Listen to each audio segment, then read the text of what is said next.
हमारे इस यूनिवर्स में कुछ ऐसी रहस्यमयी ताकतें छिपी हुई हैं जो बहुत ही मैसिव हैं।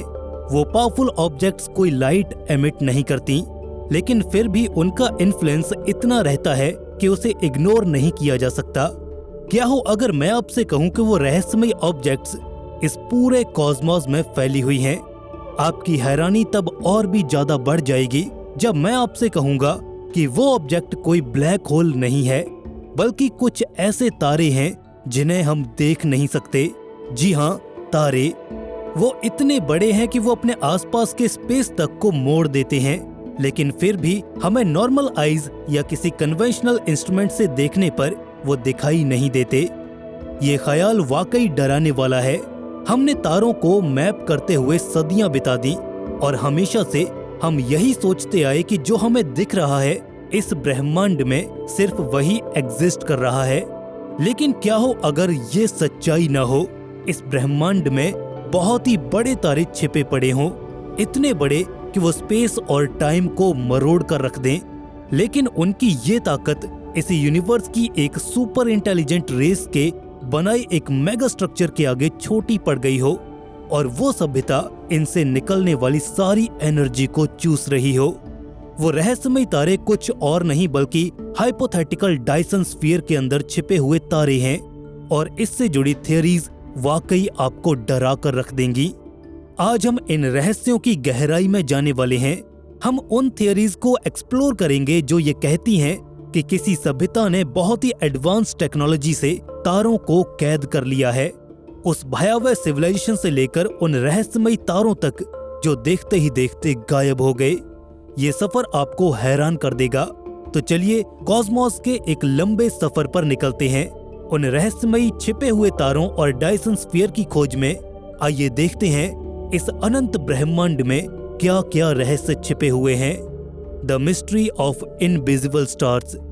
तारों के बारे में हमारी धारणा ये है कि तारे लगातार रेडिएशन एमिट करते रहते हैं, लाइट से चमचमाते तारे जिन्हें हम अपनी गैलेक्सी में कहीं भी डिटेक्ट कर सकते हैं।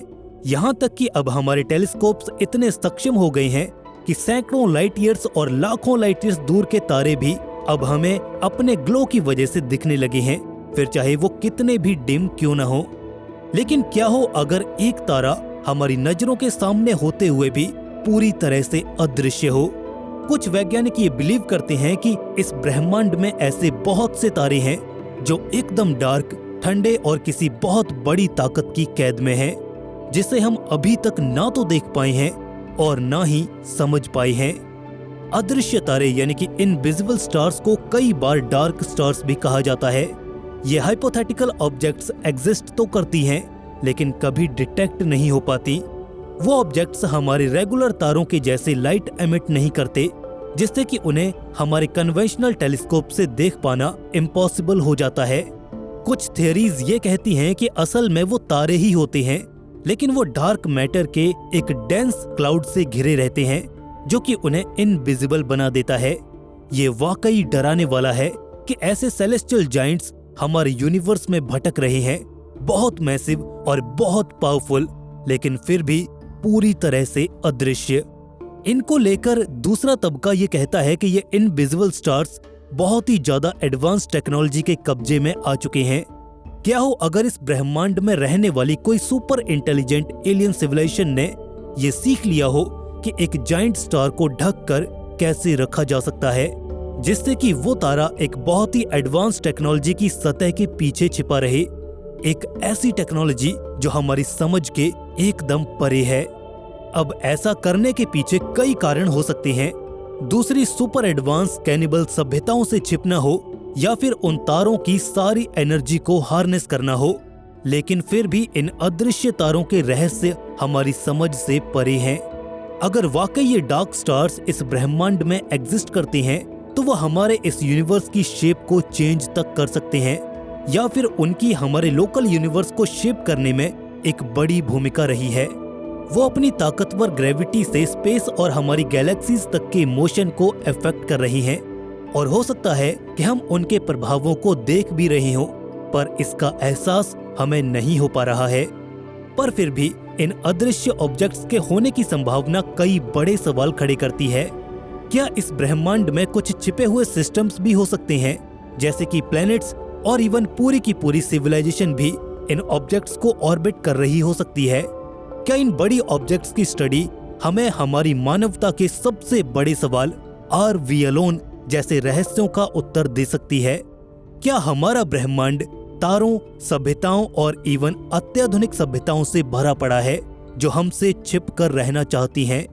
ये अदृश्य तारे ब्रह्मांड के बारे में हम जो भी सोचते हैं हर उस चीज को चुनौती दे रहे हैं। यदि अगर ये सच में एग्जिस्ट करते हैं तो इनमें जरूर कुछ ऐसा छिपा है जो हमारी कल्पनाओं से भी परे हो सकता है।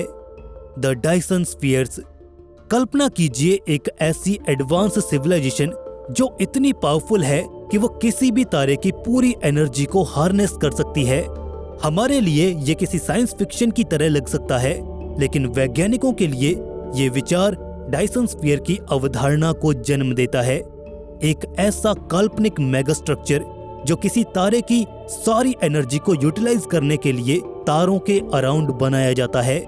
इस आइडिया को सबसे पहले भौतिक विज्ञानी फ्रीमैन डायसन ने दुनिया के सामने रखा और ये विचार कार्डाशेव स्केल पर टेक्नोलॉजिकल एडवांसमेंट की कुछ सबसे ऊपरी सिविलाइजेशंस को दर्शाता है जो ऊर्जा की खपत के लिए पूरे के पूरे तारे को ही कैद कर सकती हैं। डायसन स्फीयर किसी तारे के अराउंड एक मैसिव शेल हो सकती है, रिंग्स की सीरीज और या फिर सैटेलाइट्स एरेज जो कि तारे को पूरी तरह से ढक लेते हैं।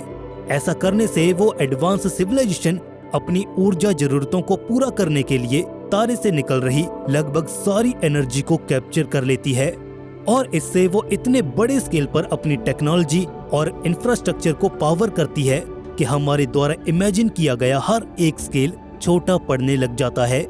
ये सिर्फ बड़े मेगा स्ट्रक्चर्स बना लेने के बारे में नहीं है, बल्कि ये एक ऐसा सिस्टम क्रिएट करने के बारे में है जो उस तारे से निकल रहे हर एक फोटोन को पकड़कर इस तरह से तारे को गायब कर दे कि वो पूरा तारा इस यूनिवर्स में किसी ऑब्जर्वर को दिखाई ही न दे। इस थियरी का सबसे थ्रिलिंग पार्ट तो ये है कि अगर डायसन स्फीयर वाकई एग्जिस्ट करते हैं तो उन्हें डिटेक्ट करना लगभग असंभव है। इससे कई बड़े सवाल खड़े होते हैं। आखिर वो कौन सी सिविलाइजेशंस हैं जो इतने बड़े स्केल पर एनर्जी को कंज्यूम कर रही हैं? आखिर वो और कितने एडवांस होना चाहते हैं और उनका मकसद क्या है जो उन्हें यहाँ तक लेकर आ गया है? वो सभ्यताएं टेक्नोलॉजी के मामले में हमसे हजारों नहीं बल्कि लाखों करोड़ों साल आगे होंगी, वो भी ऐसी टेक्नोलॉजी के साथ जिसकी हम कल्पना तक नहीं कर सकते। हमारी मिल्की वे गैलेक्सी में भी ये सभ्यताएं हो सकती हैं। सोचिए अगर ऐसी सभ्यताएं एकदम हमारे पास छिपी हुई हों। ये फैसिनेटिंग तो है, लेकिन ये दिल दहलाने वाला भी है।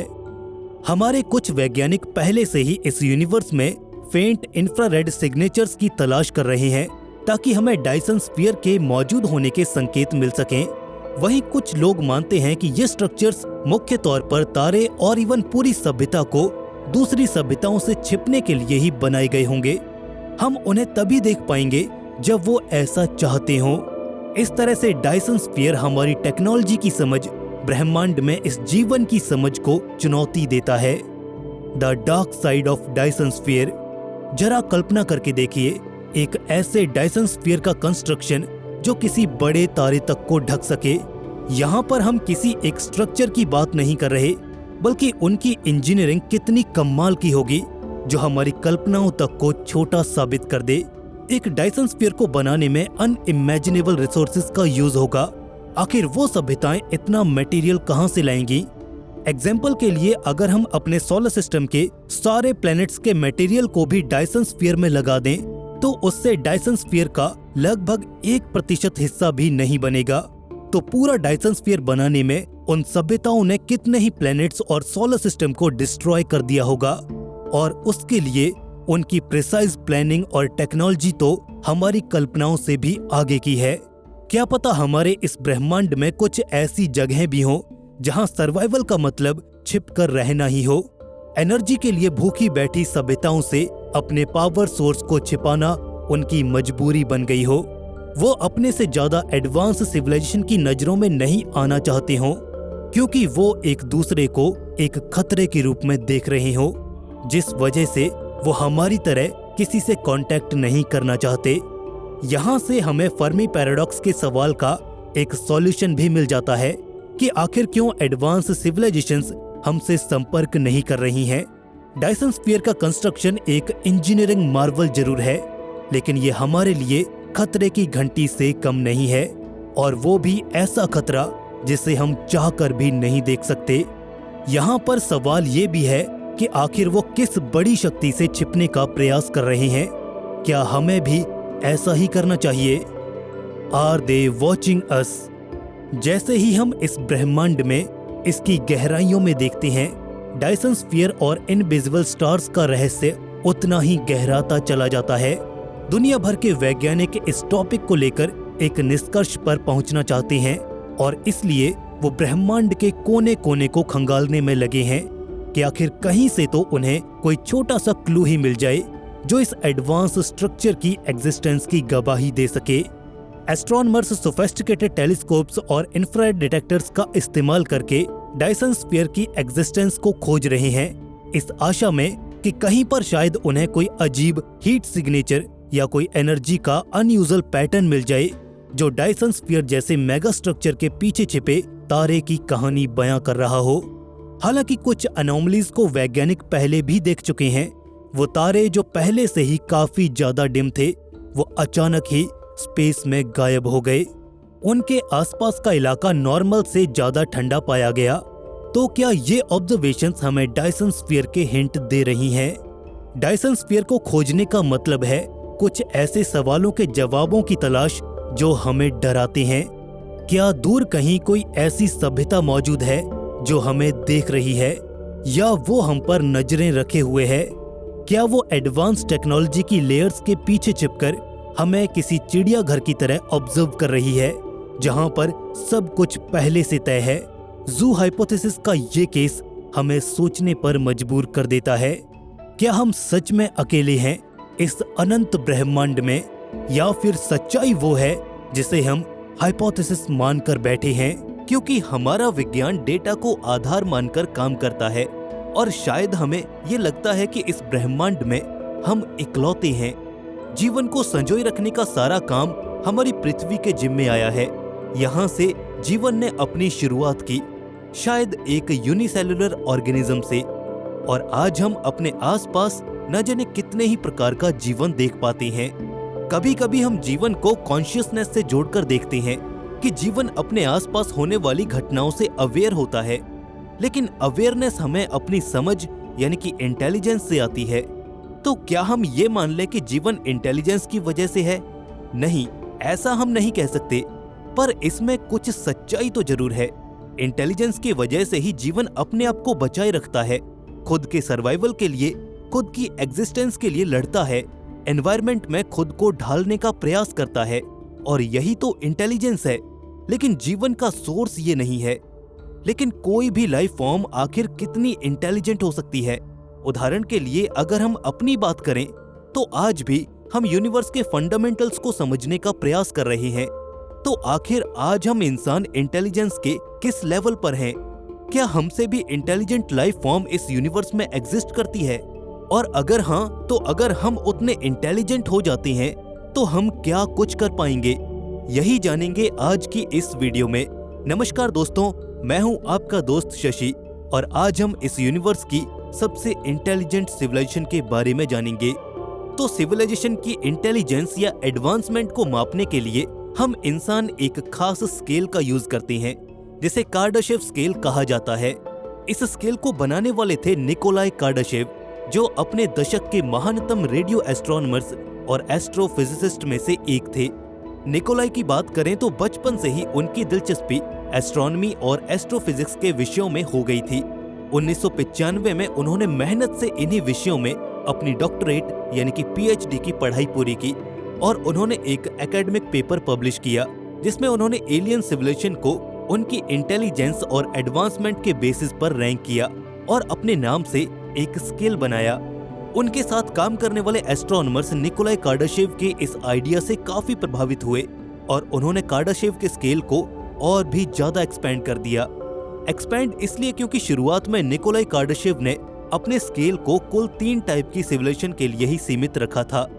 आपको जानकर हैरानी होगी कि निकोलाई के स्केल को एक्सपैंड करने वाले लोगों में famous American science writer Carl Sagan भी शामिल थे। तो निकोलाई कार्डाशेव ने अपने स्केल पर सिविलाइजेशंस को उनकी टेक्नोलॉजी और एनर्जी कंजप्शंस के आधार पर बांटा था।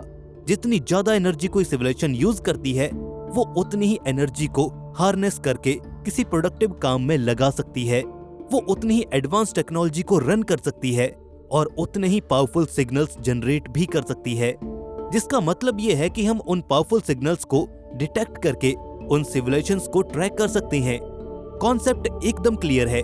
मान लो अगर आप किसी वीरान आइलैंड पर फंस जाते हो, तो अगर आप वहां पर आग जलाओगे यानी कि कोई सिग्नल प्रोड्यूस करोगे, तो चांसेस काफी ज्यादा हैं कि कोई प्लेन या शिप आपको देख लेगा और आपको रेस्क्यू कर लिया जाएगा। लेकिन अब इमेजिन कीजिए कि आपके पास एक फ्लेयर गन है, वो आसमान में जाएगा और दूर तक आप अपने सिग्नल को पहुंचा पाओगे।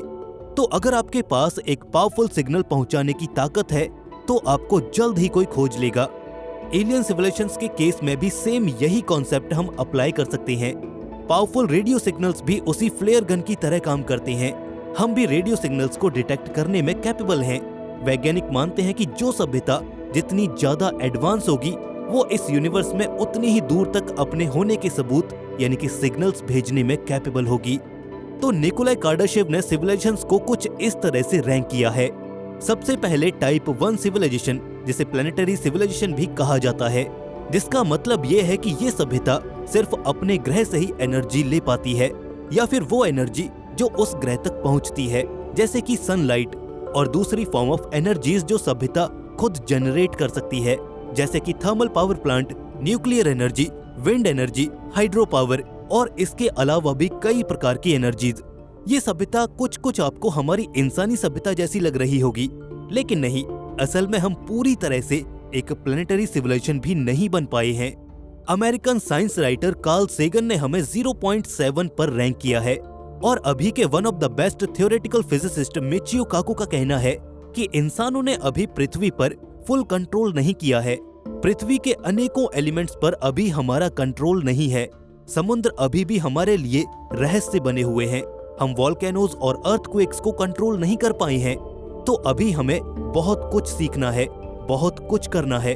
मौसम की मार आज भी हमें अरबों रुपए का नुकसान झेलने पर मजबूर कर देती है, और हम इंसान तो अभी इन चीजों को सही ढंग से प्रिडिक्ट भी नहीं कर पाते।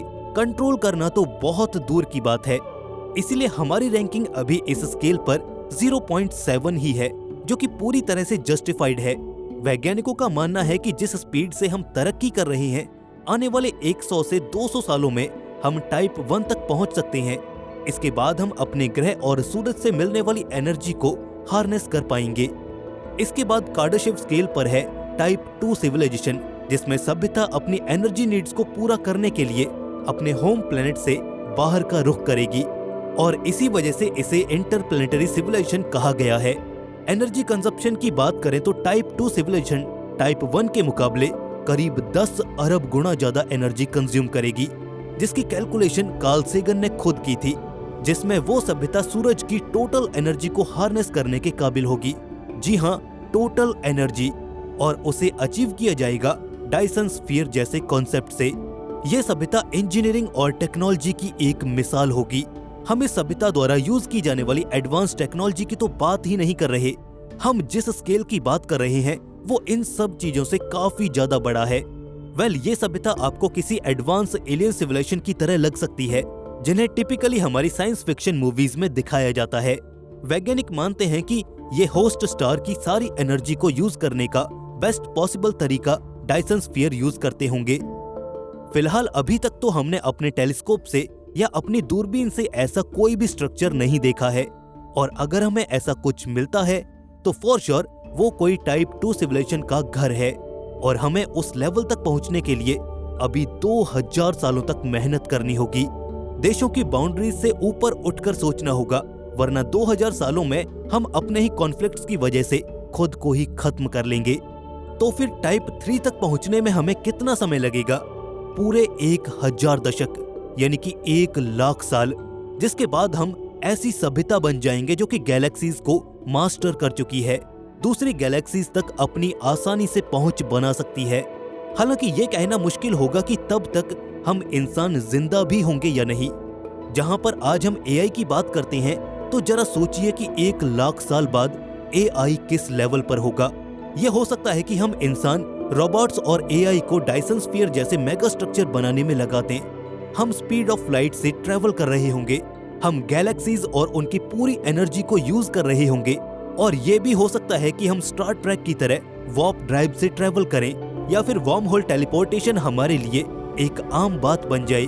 ये भी हो सकता है कि आप मैगी खाने के लिए एंड्रोमेडा गैलेक्सी में अपनी फेवरेट दुकान पर जाएं। कुछ भी हो सकता है। खैर, अभी हम सिर्फ टाइप 1 से नीचे के स्केल पर हैं, तो हम इमेजिन भी नहीं कर सकते कि एडवांस सिविलाइजेशन किस तरह की टेक्नोलॉजी यूज करती होंगी। हो सकता है कि वो ब्लैक होल से एनर्जी एक्सट्रैक्ट कर सकते हों। ये भी पॉसिबल है कि वो मॉलिक्यूल्स और एटम्स को मैनिपुलेट करके नए एलिमेंट्स बना पाएं, और वो भी आउट ऑफ नथिंग से। और अगर ऐसी कोई पावरफुल सोसाइटी एग्जिस्ट करती है, तो हमें दुआ करनी चाहिए कि हम गलती से भी उनके संपर्क में ना आ जाएं, क्योंकि हम उनके सामने किसी कीड़े मकोड़े से ज्यादा नहीं होंगे। कार्डाशेव ने बस इन्हीं 3 लेवल्स तक स्केल पर एडवांस सिविलाइजेशन को रैंक किया था, और उन्हें लगा कि इसे आगे एक्सपेंड नहीं किया जा सकता। लेकिन दूसरे साइंस एंथुसियास्ट को इससे परे भी संभावनाएं दिखाई देने लगी। वो यहाँ तक नहीं रुके और उन्होंने स्केल को दोगुना कर दिया, यानी कि इसमें 3 लेवल्स और ऐड कर दिए।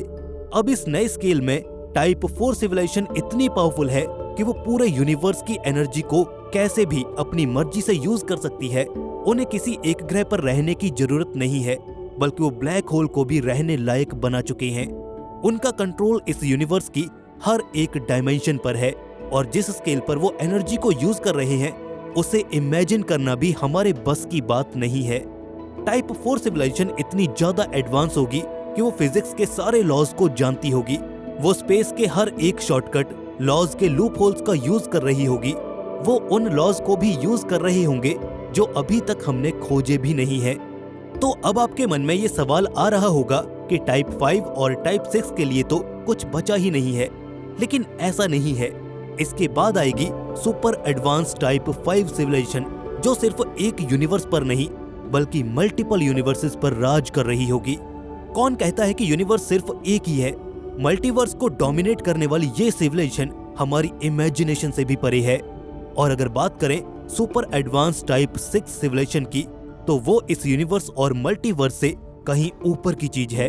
वो एनर्जी के बारे में सोचते ही नहीं होंगे, क्योंकि वो खुद इतने एडवांस हैं कि वो अपनी मर्जी से जितने मर्जी यूनिवर्सेस को क्रिएट कर सकती हैं। वो इस यूनिवर्स के नहीं बल्कि स्पेस टाइम के मास्टर हैं। वो किसी देवता की तरह होंगे जो अंतरिक्ष, डायमेंशंस, एनर्जी और समय से भी परे होंगे। एक पॉइंट पर जाकर वो पूरी सिविलाइजेशन एक सुप्रीम सिंगल एंटिटी के रूप में काम कर रही होगी, किसी दिव्य दिमाग की तरह जो इस जहां की सारी एग्जिस्टेंस को कंट्रोल कर रहे होंगे। इसके अलावा सिर्फ वही जानते हैं कि उनसे ऊपर और कौन कौन है। हम धरतीवासी तो उस कॉन्सेप्ट पर पहुंच भी नहीं सकते कि उनके जीने का पर्पस क्या होगा। क्या वो हमारे जैसी लाइफ का ही हिस्सा होंगे, या फिर उनकी जिंदगी की डेफिनेशन एकदम अलग होगी? ऐसे कई सवाल हैं जो अभी भी हमारा माइंड प्रोसेस ही नहीं कर पाएगा। हालांकि ये हमारे लिए कोई बैड न्यूज नहीं है। हम भी इसी रेस में लगे हुए हैं, और हमें बस अपने आप को इस स्केल पर आगे बढ़ाते जाना है। निकोलाई कार्डाशेव ने अपने स्केल में हमारी सिविलाइजेशन को ही एक स्टार्टिंग पॉइंट माना है। यानी ऐसी भी सिविलाइजेशन इस यूनिवर्स में एग्जिस्ट कर सकती है जो कि इस स्केल पर नेगेटिव में रैंक कर रही होंगी। तो हमारी पोजीशन इतनी भी बेकार नहीं है। बस हमें धीरे धीरे आगे बढ़ना है और पूरी मानव जाति को ध्यान में रखते हुए काम करना है। वैज्ञानिकों का मानना है कि हर बार जब हम इंसान अपनी टोटल एनर्जी सप्लाई को 1/4 तक बढ़ा लेते हैं, तो कार्डाशेव स्केल पर हम 0.01% और आगे बढ़ जाते हैं। और मानव सभ्यता हर 5 साल में इस माइलस्टोन को अचीव कर रही है। ये कोई बहुत बड़ी अचीवमेंट या फिर बहुत बड़ा जंप तो नहीं है, लेकिन हम फिर भी धीरे धीरे आगे पहुंच तो रहे हैं। टाइप 1 तक पहुंचने में हमें अपने आप को नेचुरल और रिन्यूएबल एनर्जी में मास्टर करना होगा। नए एनर्जी रिसोर्सेज को खोजना होगा। सन 2009 से 2013 तक नासा के केपलर स्पेस टेलीस्कोप ने इस यूनिवर्स के उन हजारों तारों को स्टडी किया जिनकी रोशनी में किसी प्लेनेट या दूसरी सेलेस्टियल बॉडीज की वजह से बदलाव हो रहे थे। उसी समय सन 2015 के दौरान एक एस्ट्रोनॉमर टेबेथा बोयाजिन और उनकी टीम ने इस डेटा से एक तारे को नोटिस किया। वो तारा भी पहले इस इनफाइनाइट यूनिवर्स में तैरते दूसरे तारों की तरह ही लग रहा था। एस्ट्रोनॉमर्स ने उसे नाम दिया KIC 84628552, जिसे दुनिया टैबी स्टार के नाम से जानती है। शुरुआत में तो ये तारा कुछ खास नहीं लगा, लेकिन फिर अचानक 1470 लाइट ईयर्स दूर सिग्नस कॉन्स्टलेशन में मौजूद ये तारा एकदम से ब्लिंक हुआ। पहले तो इसकी रोशनी कम हुई और फिर बढ़ गई। ये कोई ग्रेजुअल और स्टेडी डिमिंग नहीं थी जो इसको ऑर्बिट कर रहे किसी प्लेनेट की वजह से हुई हो। बिल्कुल नहीं, ये एकदम अलग थी। इसकी ब्राइटनेस में प्रॉपर शार्प डिप्स आ रहे थे। ऐसा लग रहा था मानो कोई मैसिव और इर्रेगुलर ऑब्जेक्ट इसके सामने से गुजर रही हो। क्या वो कोई प्लेनेट हो सकता था? बिल्कुल नहीं। प्लैनेट्स किसी भी स्टार के कंपैरिजन में काफी छोटे होते हैं। वो स्टार से आ रही लाइट को 1% या फिर उससे भी कम रोक पाते हैं, लेकिन जो डिमिंग साइंटिस्ट देख रहे थे वो 22 से 25% तक थी। तो क्या वो कोई डस्ट क्लाउड था? शायद नहीं, क्योंकि डस्ट क्लाउड्स इतने डेंस नहीं होते। तो आखिर वो क्या था जिसने उस तारे से आ रही इतनी लाइट को ब्लॉक कर दिया, लेकिन फिर भी पीछे कोई ट्रेस नहीं छोड़ा? जल्दी साइंटिफिक कम्युनिटी में इस पर कई थियरीज सामने आने लगी। हर एक थियरी पिछली थियरी से ज्यादा चौंकाने वाली होती, लेकिन फिर एक विचार सामने रखा गया जिसकी संभावना से कोई इनकार नहीं कर पाया। एक डायसन स्फीयर। क्या पता वो तारा एक बहुत बड़े स्ट्रक्चर से घिरा हुआ हो, एक ऐसा मेगा स्ट्रक्चर जो किसी एडवांस एलियन सिविलाइजेशन ने उस तारे की एनर्जी को हार्वेस्ट करने के लिए बनाया हो। एक बहुत बड़ा डायसन स्फीयर। जैसे जैसे दुनिया भर के लोग इस घटना पर अपने विचार रख रहे थे, उन्हें ये महसूस होने लगा था कि वो यहाँ पर सिर्फ एक तारे को स्टडी नहीं कर रहे, बल्कि वो हमें मिले एक ऐसे सबूत को स्टडी कर रहे हैं जो ये बता रहा था कि ना तो हम इस ब्रह्मांड में अकेले हैं और ना ही अंतरिक्ष में एक बड़ा स्ट्रक्चर बनाने वाले हम पहले हैं। कोई तो है जो इस ब्रह्मांड के नियमों से खेलना बहुत पहले सीख चुका है। आज की इस वीडियो में हम एलियन मेगा स्ट्रक्चर्स की एक ऐसी ही दुनिया की सैर करेंगे और देखेंगे कि क्या वाकई इस ब्रह्मांड में कुछ ऐसी सभ्यताएं भी हैं जो अपनी मर्जी से कुछ भी बना सकती हैं। आखिर उनके द्वारा बनाए गए मेगा स्ट्रक्चर्स कैसे दिखते हैं?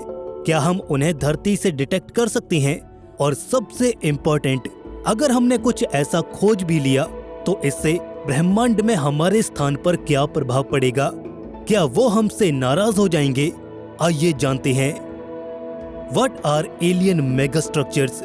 जरा सोच कर देखिए कि इस ब्रह्मांड में एक ऐसी भी सभ्यता एग्जिस्ट करती होगी जिसकी एनर्जी नीड्स इतनी ज्यादा बढ़ गई होंगी कि उनका खुद का ग्रह भी उनकी एनर्जी नीड्स को पूरा नहीं कर पा रहा होगा।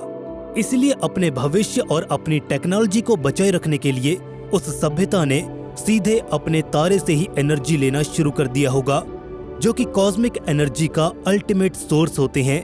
और यहीं से एलियन मेगा स्ट्रक्चर्स का कॉन्सेप्ट हमारे सामने आ जाता है। ऐसे कोलोसल स्ट्रक्चर्स जिन्हें स्टेलर एनर्जी को हार्नेस करने के लिए अनइमेजिनेबल स्केल पर डिजाइन किया जाता है।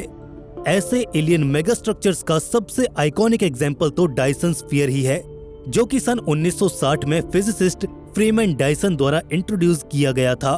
डायसन स्फीयर की कल्पना आप एक बहुत बड़े शेल के रूप में कर सकते हैं, या फिर एक बहुत बड़ी घूमती हुई रिंग, या फिर सैटेलाइट्स का एक बहुत बड़ा सा झुंड जो इस तारे को ऑर्बिट कर रहा है, सिर्फ उस तारे से निकलने वाली सारी एनर्जी को कैप्चर करने के लिए। इन स्ट्रक्चर्स के स्केल को हम धरती पर मौजूद किसी भी स्ट्रक्चर से कंपेयर ही नहीं कर सकते। ये करोड़ों मील के दायरे में फैले ऐसे पावर हाउस हैं जो धरती पर मौजूद सारे पावर प्लांट से अरबों गुना ज्यादा एनर्जी हार्वेस्ट करते हैं। लेकिन डायसन स्फीयर तो सिर्फ एक शुरुआत है। किसी स्टार के अराउंड घूम रही एक जायंट रिंग का कॉन्सेप्ट इससे भी ज्यादा फैसिनेटिंग है। वैज्ञानिक इसे नाइवन रिंग कहते हैं। ये अपनी आर्टिफिशियल ग्रेविटी से रिंग के इनर सरफेस पर एक हैबिटेबल इकोसिस्टम जनरेट कर सकती है। इस रिंग में लैंडस्केप इतना ज्यादा होगा कि यहाँ पूरी की पूरी सिविलाइजेशन सस्टेन कर सकती है। यहाँ इस रिंग पर सब कुछ अपने हिसाब से मैनेज किया जा सकता है। एडवांस एलियन सिविलाइजेशंस ऐसे स्ट्रक्चर्स का निर्माण इसलिए करते होंगे ताकि उन स्टार्स और हैबिटेबल प्लैनेट्स के हैबिटेबल जोन में होने जैसे रेयर कॉम्बिनेशंस को खोजने की जरूरत ही न पड़े। वो जिस तारे को चाहे अपना घर बना सकते हैं। हालांकि इससे भी परे बहुत ही अजीब चीजें भी एग्जिस्ट करती हैं। कुछ ऐसे मेगा स्ट्रक्चर्स जो कि पूरे के पूरे सोलर सिस्टम को ही एक कंप्यूटिंग नेटवर्क में बदल सकते हैं, जिससे कि वो पावर के लिए आर्टिफिशियल ब्लैक होल्स तक क्रिएट कर पाएं और स्पेस टाइम के हर एक फैब्रिक को अपने हिसाब से मैनिपुलेट कर पाएं। हालांकि सुनने में ये आइडियाज काफी फैसिनेटिंग लगते हैं, जो हमारी थियोरेटिकल फिजिक्स के हिसाब से तो सही हैं, लेकिन ये हमारी टेक्नोलॉजिकल प्रोग्रेस और हमारी कल्पनाओं से कहीं ज्यादा आगे हैं। कार्डाशेव स्केल के हिसाब से देखा जाए तो ये बड़े मेगा स्ट्रक्चर्स पॉसिबल लगते हैं, क्योंकि हर टाइप की सिविलाइजेशन अपनी एनर्जी नीड्स के लिए बिल्कुल हमारी ही तरह different type of mega structures का निर्माण जरूर करेगी। जैसे कि टाइप 1 सिविलाइजेशन बिल्कुल हमारी तरह एनर्जी नीड्स के लिए ग्रह पर मौजूद संसाधनों का ही उपयोग कर पाएगी। टाइप 2 सिविलाइजेशन, जिसकी एनर्जी नीड्स टाइप 1 से कहीं ज्यादा होंगी, वो तारे से आने वाली सारी एनर्जी आउटपुट को हार्नेस कर पाएगी। और फिर टाइप 3 क्या करेगी? वो सभ्यता अपनी ऊर्जा जरूरतों के लिए गैलेक्टिक स्केल पर एनर्जी कंट्रोल करना सीख चुकी होगी। उसने पूरे सिस्टम को अपनी जरूरत के हिसाब से ढाल लिया होगा। लेकिन ऐसी संभावनाएं कई बड़े सवाल खड़े करती हैं कि अगर सच में इस ब्रह्मांड में ऐसी एलियन सभ्यताएं एग्जिस्ट करती हैं, तो वो टेक्नोलॉजी के मामले में हमसे करोड़ों अरबों साल आगे होंगी। और इतने लंबे समय में उन सभ्यताओं ने इतना विकास कर लिया होगा, वो इतने एडवांस हो चुके होंगे कि उनका विज्ञान हमारे लिए किसी जादू या चमत्कार से कम नहीं होगा। उनके लिए तारे कोई खगोलीय पिंड नहीं होंगे, बल्कि वो इन्हें ईंधन या टूल के रूप में देखते होंगे। इतना सब सोचने के बाद वैज्ञानिकों को नहीं लगता कि ये मेगा स्ट्रक्चर्स सिर्फ हमारे दिमाग की उपज हैं या फिर ये महज थ्योरेटिकल कॉन्सेप्ट हैं। उन्हें ये यकीन हो चुका है कि ऐसे मेगा स्ट्रक्चर्स हमारे इस यूनिवर्स में जरूर एग्जिस्ट करते होंगे। और यदि अगर ऐसा है तो हम इन भीमकाय निर्माणों को अभी तक डिटेक्ट क्यों नहीं कर पाए हैं? आखिर वो कौन से संकेत हैं जिनसे हम इन मेगा स्ट्रक्चर्स की एग्जिस्टेंस को कंफर्म कर सकते हैं? How could we detect them? इस यूनिवर्स में ऐसे एलियन मेगा स्ट्रक्चर्स को खोजना अंधेरे में परछाइयों को खोजने जैसा ही है। मुश्किल जरूर है, लेकिन असंभव नहीं। अगर ऐसे बड़े स्ट्रक्चर्स एग्जिस्ट करते हैं, तो वो अपने पीछे कुछ हल्के लेकिन अचूक निशान इस ब्रह्मांड में जरूर बिखेर रहे होंगे। और हमारे टूल्स यानी कि हमारे एडवांस टेलीस्कोप्स अगर इन संकेतों को पकड़ लेते हैं, तो हम तारों के बिहेवियर को और भी गहराई से समझ पाएंगे।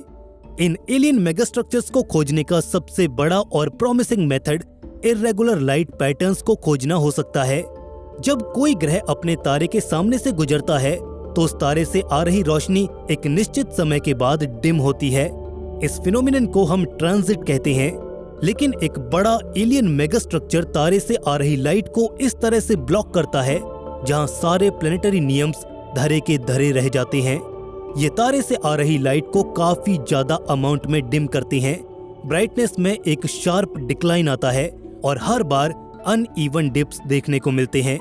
यही वजह थी कि टैबी स्टार ने वैज्ञानिकों को पूरी तरह से हैरान कर दिया था। तारे की रोशनी में आ रही इन अजीब फ्लक्चुएशंस ने एस्ट्रोनॉमर्स को लगभग कन्विंस ही कर दिया था कि इस तारे के अराउंड किसी एलियन सिविलाइजेशन ने कोई मेगा स्ट्रक्चर बना रखा है। इन मेगा स्ट्रक्चर्स को डिटेक्ट करने का दूसरा तरीका हो सकता है वेस्ट हीट का पता लगाना। जैसे धरती पर हमारे पावर प्लांट्स हीट को as a by product radiate कर देते हैं, तो बड़े बड़े मेगा स्ट्रक्चर्स जो तारों की ऊर्जा को सोख रहे होंगे, ये पॉसिबल है कि वो इंफ्रारेड लाइट को एमिट कर रहे होंगे। और यही वजह है कि एस्ट्रोनॉमर्स इंफ्रारेड टेलीस्कोप्स का इस्तेमाल करके आसमान के कोनों कोनों को खंगाल रहे हैं, ताकि कहीं से किसी ऐसे तारे का संकेत मिल जाए जिसकी चमक एकदम कुदरती ना हो। हालांकि अभी तक इस दिशा में हमें कोई ठोस सफलता हाथ नहीं लगी है। इसके बाद कुछ ग्रेविटेशनल एनोमलीज भी हैं। मैसिव स्ट्रक्चर्स जैसे कि डायसन स्फीयर और नाइवन रिंग्स अपने आसपास की सेलेस्टियल बॉडीज की मूवमेंट्स तक को डिस्टॉर्ट कर सकते हैं। इनकी ताकतवर ग्रेविटी से प्लैनेट्स और यहाँ तक कि कई मून्स के ऑर्बिट्स तक बदल जाएंगे और बहुत अजीब बिहेव करने लगेंगे। इन सभी चीजों को केयरफुली स्टडी करके हम इन एलियन मेगा स्ट्रक्चर्स की एग्जिस्टेंस को कंफर्म कर सकते हैं। कभी कभी हमें कुछ ऐसे तारे भी मिलते हैं जो अस्तित्व में नहीं होने चाहिए। सन 2019 में वैज्ञानिकों ने कुछ ऐसा ही देखा, एक ब्लैक होल स्टार सिस्टम जो हमारे मौजूदा स्टेलर मॉडल्स के साथ अलाइन नहीं कर रहा था। हालांकि ये सिस्टम कोई मेगा स्ट्रक्चर नहीं था, बल्कि ये सिस्टम दर्शाता है कि कुछ ऐसे अजीब ऑब्जर्वेशंस हमें ग्राउंड ब्रेकिंग डिस्कवरीज तक का रास्ता दिखा सकते हैं। पर अभी भी एक अनसुलझी पहेली हमें कुछ संकेत दे रही है। द वाव सिग्नल सन 1977 में डिटेक्ट किया गया एक रहस्यमयी रेडियो सिग्नल जिसे बाद में फिर कभी नहीं सुना गया। हालांकि ये कंफर्म नहीं है, लेकिन कई वैज्ञानिक ये संभावना जाहिर करते हैं कि ये सिग्नल किसी एडवांस सिविलाइजेशन ने भेजा होगा। तो क्या ये मेगा स्ट्रक्चर्स किसी दूसरे काम के लिए भी बनाए गए होंगे, एक ट्रांसमीटर की तरह जो स्पेस में हर तरफ अपने अस्तित्व के होने के सबूत दे रहे हों? क्या पता वो डेस्परेट बैठे हों इस इंतजार में कि कब कोई उन्हें रिप्लाई करे और वो उसका शिकार। हमने अभी यूनिवर्स को एक्सप्लोर करना शुरू ही किया है, इसीलिए हमारे पास अभी सिर्फ कुछ ही तरीके हैं इन मेगा स्ट्रक्चर्स का पता लगाने के लिए। आज हमें जो अनडिटेक्टेबल लग रहा है, जैसे जैसे हम तकनीकी विकास करते जाएंगे, ये रहस्यमय चीजें हमारे सामने उजागर होना शुरू हो जाएंगी। लेकिन क्या होगा अगर हमने वाकई किसी एलियन मेगा स्ट्रक्चर को खोज लिया? हमारे लिए इसके मायने क्या होंगे? क्या हमें अपनी इस खोज को सेलिब्रेट करना चाहिए या फिर डरना ही एकमात्र विकल्प रहेगा? Implications of discovering alien mega structures. Alien mega structure की खोज अगर हम इंसान कर लेते हैं तो बेशक ये इंसानी इतिहास के सबसे बड़े और यादगार पलों में से एक होगा, और तब शायद ये हमारे ब्रह्मांड को देखने के नजरिए को ही बदल दे, हमें मजबूर कर दे हमारे ही अस्तित्व पर सवाल खड़े करने पर। हमारे नेचर ऑफ इंटेलिजेंस और सिविलाइजेशन के फ्यूचर के बारे में हमारे विचार पूरी तरह से बदल जाएंगे। लेकिन इसके पीछे छिपे परिणाम कहीं ज्यादा खतरनाक हो सकते हैं। सबसे पहले तो एलियन मेगा स्ट्रक्चर की डिस्कवरी हमारे लिए एक एग्जिस्टेंशियल शॉक होगा, क्योंकि सदियों से हम मानव परग्रही जीवन की संभावनाओं पर कल्पना करते आए हैं। लेकिन एक मेगा स्ट्रक्चर मिलना एक ऐसा सबूत हो जाएगा जिसे हम चाहकर भी इग्नोर नहीं कर पाएंगे। हमें न सिर्फ ये पता चलेगा कि इस ब्रह्मांड में हम अकेले नहीं हैं, बल्कि ये एहसास भी हो जाएगा कि ऐसी सभ्यताएं भी इस यूनिवर्स में मौजूद हैं जो हमारी समझ से परे की उपलब्धियां हासिल कर चुकी हैं। साथ ही ये भी कंफर्म हो जाएगा कि टेक्नोलॉजी की लिमिट्स हमारी कल्पनाओं से कहीं आगे है और कुछ सभ्यताएं वहां बहुत पहले पहुंच चुकी हैं। ये भी हो सकता है कि ये खोज एक साइंटिफिक रेवोल्यूशन शुरू कर दे। ये मेगा स्ट्रक्चर्स ही हमारे लिए अपने आप में एक खजाना होंगे जिससे हम काफी कुछ सीख पाएंगे, जैसे कि ये किस मटेरियल से बने हैं, इन मेगा स्ट्रक्चर्स में आर्टिफिशियल ग्रेविटी कैसे जनरेट की गई होगी, क्या हम इनकी टेक्नोलॉजी को रिवर्स इंजीनियरिंग कर पाएंगे? यही सवाल सदियों तक नहीं तो दशकों तक हमारी रिसर्च का हिस्सा बने रहेंगे, जिससे संभावना है कि नई नई खोजें भी सामने आएंगी और हमारी मानवता को नई ऊंचाइयों तक लेकर जाएंगी। लेकिन इनके सारे परिणाम ही पॉजिटिव नहीं होंगे। अगर इतनी एडवांस सभ्यताएं एग्जिस्ट करती हैं तो संभावनाएं कई हैं और सवाल भी कई हैं। क्या हो अगर वो सामने आना ही न चाहते हो? सबसे डरावना ख्याल तो ये है कि अगर हमने उनके मेगा स्ट्रक्चर को खोज लिया है तो इसका मतलब यह है कि वो हमारे बारे में बहुत पहले से जानते होंगे। क्या वो हमें इग्नोर कर रहे होंगे या फिर हमें एक पोटेंशियल थ्रेट के रूप में देख रहे होंगे? द फर्मी पैराडॉक्स जो हमारे सामने ये सवाल रखता है कि हमें अभी तक कोई इंटेलिजेंट एलियन सभ्यता क्यों नहीं मिली, जबकि यूनिवर्स में उनके होने की संभावना कहीं ज्यादा है। ये मेगा स्ट्रक्चर्स हमें जवाब दे सकते हैं। या तो उन्होंने खुद को ही अपनी ही टेक्नोलॉजी से तबाह कर लिया होगा, या फिर उन्हें दूसरी ज्यादा ताकतवर सभ्यताओं ने खत्म कर दिया होगा, और या फिर वो एक सर्टेन लेवल पर पहुंच गए होंगे। ये खोज हमारी मानव सभ्यता को या तो यूनाइट कर देगी और या फिर डिवाइड कर सकती है। कुछ लोगों के लिए ये खोज एक इंस्पिरेशन होगी कि किसी न किसी दिन हम भी इतने एडवांस बन जाएंगे। वहीं कुछ लोगों के लिए ये डर का सबसे बड़ा कारण बन जाएगी, और हो सकता है कि यही डिवीजन हमारे उनको भेजे जाने वाले संदेशों को भी प्रभावित करे। इसके अलावा इस खोज और इन मेगा स्ट्रक्चर्स के पीछे एक विज्ञान छिपा है। अगर ये मेगा स्ट्रक्चर्स एग्जिस्ट करती हैं तो इनसे उन सभ्यताओं का पर्पस पता चलता है। टेक्नोलॉजी और आसपास के स्पेस को लेकर उनके विजन की भी एक झलक मिल सकती है। अब जैसे जैसे मानव सभ्यता इस पहेली को सुलझाएगी, हमारे सामने से भी काफी चीजें क्लियर होने लग जाएंगी। हमारा ब्रह्मांड उतना भी शांत नहीं है जितना ये हमें महसूस होता है, बल्कि इस ब्रह्मांड में ऐसे कई सबूत भरे पड़े हैं जो खुद को देखे जाने और सुने जाने का इंतजार कर रहे हैं। दोस्तों, आपका एलियन मेगास्ट्रक्चर्स पर क्या कहना है? कमेंट सेक्शन में जरूर बताइएगा। ऐसे ही और वीडियोस के लिए चैनल को सब्सक्राइब करके बेल नोटिफिकेशन इनेबल जरूर कर लीजिए। दोस्तों, जल्द मिलेंगे ऐसे ही एक और नए इन्फॉर्मेटिव वीडियो के साथ। तब तक के लिए स्टे क्यूरियस, बी हैप्पी। नमस्कार।